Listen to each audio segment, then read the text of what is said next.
Just let you do that. No, man, me and Rio, we gel together a lot, man. We been together for years, doing this thing in the industry before he even started rapping, when he was just a musician, you know. But being together, running through this industry, man, being locked up, doing stupid stuff.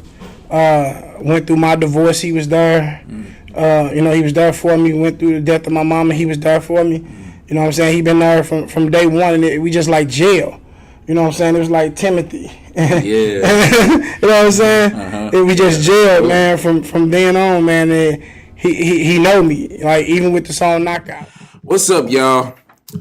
This is another beautiful episode of Iron Sharpens Iron Soapbox. This is the interview edition. I'm your boy, the Brick Slinger. I'm Mr. Analytical. And we're here. Oh, man. The moment we have been waiting for, and hopefully y'all have at the same time, with none other than St. Louis' own Kingdom's finest, RIO. Oh, man. What's up, my dude? Man, it's an honor, man. Honor and blessing to be in the presence of everybody, man. You know, hey. That's good. These guys are great, man. I'm telling you. Hey, look out for them. I'm trying to figure out what took forever today to get you booked for this interview, man.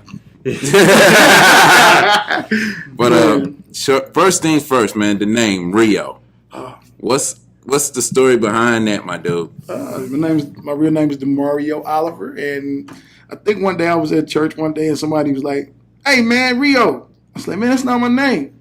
And then all of a sudden I started calling myself RIO, I guess. I don't know.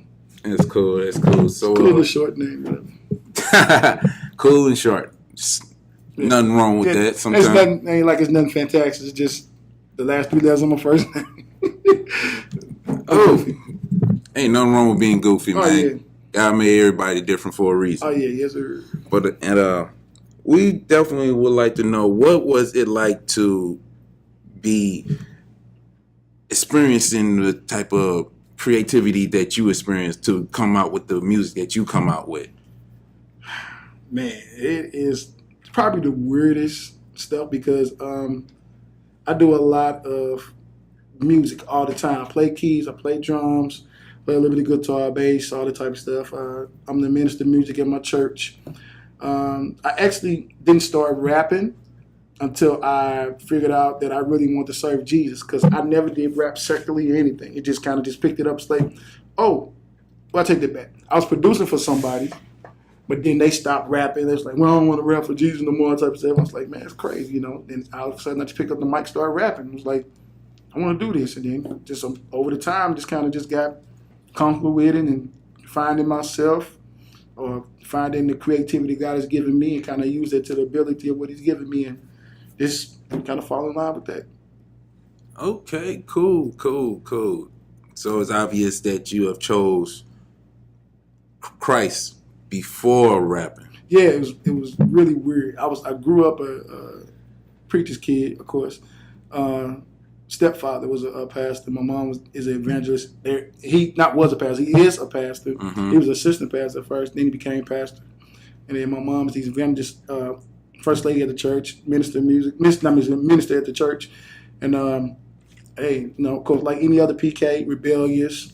Thought I knew it all. I wanted to do my own thing because I grew up around church, so I wanted to find something different. And, you know, like everybody else, like any other kid, man, you know, just kind of want to expand and be my own self. Didn't have no identity, didn't know who I was. All I knew was that I'm supposed to be at church on Sunday morning, got to be in Sunday school, got to be in Bible study, got to be in children's ministry and all that type of stuff, man.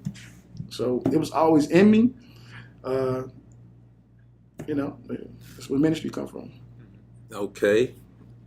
But what was it like when the first time you rapped for the Lord? It was amazing. I'm just being real with you. A lot of people might say, "Oh man," but it was amazing, man. It was. I remember the first time I rapped. It was at this concert at this place called Love Outreach Fellowship in St. Clair. Everybody remember this. Mike Real, Mike Real, and like a couple other cats too named Life. I rapped this. My first song was called "Since I Chose Christ." And it was chopped and screwed. It was way back in 2006, I think it was. It was an amazing time. And I just remember enjoying it, getting on stage, grabbing the mic, and just like, wow, like I really like this thing. But then it got real because it was like God started showing me more things, and He started teaching me more things about just being a minister, learning how to, speak. Not just because you can speak, but also have something to go behind the music. Ministry behind the music, scriptures, and just different learnings and parables in the Bible to match up with the words that's going with the music. You know what I'm saying? So I'm the type of dude. I always like to bring it back to the gospel. Like you might hear me talk about this, and that, but I'm always gonna bring it back to the gospel and the reason why I'm even doing it. So I like that. Yeah. I really do. Yeah. Let me ask you this question. Uh-huh. Now, before we got saved, you got saved.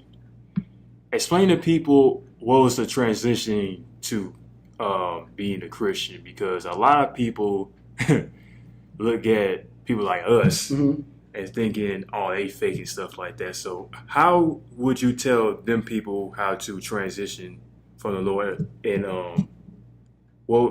what obstacles and hoops you had to go through? For one thing, some people experience the gospel, experience Jesus in a totally different way. Me, for myself, I knew of God, but didn't have a relationship with Him. My thing is that I knew of God because of my parents. So I thought I was good, riding off their coattail. Got their coattail. They know God, I know God too. Not true. So God put me in a situation where I never forget it. I just started driving, and me and my friend was on our way coming from a rehearsal, and I was playing drums and stuff, and we come from rehearsal, and he had on a yellow rag, like not knowing where we was. So we pulled over. My phone went dead. I was like, man, I need to call, make a call right quick. Got out to use the phone, and if you out there, Fonzo, you see this, man, you trust me. This is a big testimony. Got out the car, got his phone. Next thing we know, somebody pulled up beside us and just pop, pop, pop, pop, pop. Wow. I think it was like 11 or 12 shots. And so I knew right then that God was calling for something higher in my life. I didn't fall into it right then and there, but I knew something was higher for me. I knew He had a purpose on my life, because at that very moment, one bullet could have took my life. We all know, this St. Louis. Even back then, it was still as bad. Right now, we got social media that's kind of exploiting more than what's going on, because you can see everything going on one time. But it's always been crazy here in St. Louis, you know what I'm saying, shootings and all that type of stuff. And so at that very moment, I knew God had something, for me to do, not because of my parents, but I had a call in my life. Amen. That's an interesting testimony. Yep. Like, I can't really say that because that never happened to me. But that don't mean I don't have a testimony. It's just a little different. Yeah. On the single that's really blazing nationwide. Thank you, Rapzilla. This is funny. Goals. Oh man. What's the concept and the story behind that, man? Oh man. So the funny thing about that song is that it's actually an old song. Like, it's an old song back in the day. They used to sing. I forgot the name of the group, but I remember my granny used to sing this song. Heaven is my goal, each and every day. It's an old song, bro. Like, way old Baptist old. Like dirt road, church type of road, looking at the color purple, that type of song. But man, I got that song, man. My granny used to sing it, and I never understood our conversations about. She always would talk about she want to walk them streets paved with gold. I'm like, really, I'm young then, but and a lot of stuff transpired through conversations and me seeing my granny. I was a grandma's boy. Grew up with my granny. My mother moved to St. Louis when she got married, and then so I stayed with my granny for the remainder of the time. Most of my learnings, my first experience, seeing who Jesus is, was through my grandmother. She would always go to sleep at night praying and singing, like every night. She's one of the grandmas that she'd take the oil. She want no grandma. You know what I'm saying? Your forehead, you wake up. Right. oil on. You got to cross some oil on your head, man. But man, just the conversations with my grandmother and understanding that if I want to make it to heaven, I would have to know Jesus for myself in a personal relationship. Now, there are certain things, other things, I'm not going to say will keep you out of heaven, but that will prolong your relationship with Jesus. One thing is forgiveness. And that thing, forgiveness, was the biggest thing I had to do with my real father. So when my father died, I never met my father, never seen him a day in my life. I originally just found a picture with my sisters. I got five, six other brothers and sisters all together. And so I met them, and he sent me a picture. Well, my brother sent me a picture of my dad. And when I saw that picture, I immediately was like, man, this cat looks like me, I look like him. So at that point in time, I knew that I had to forgive my father. And so that's what talks about that second verse. This is a message to my family. We're going to reunite with Granny. And even though I never met him, I finally get to tell my daddy, it's all good, ain't no hatred.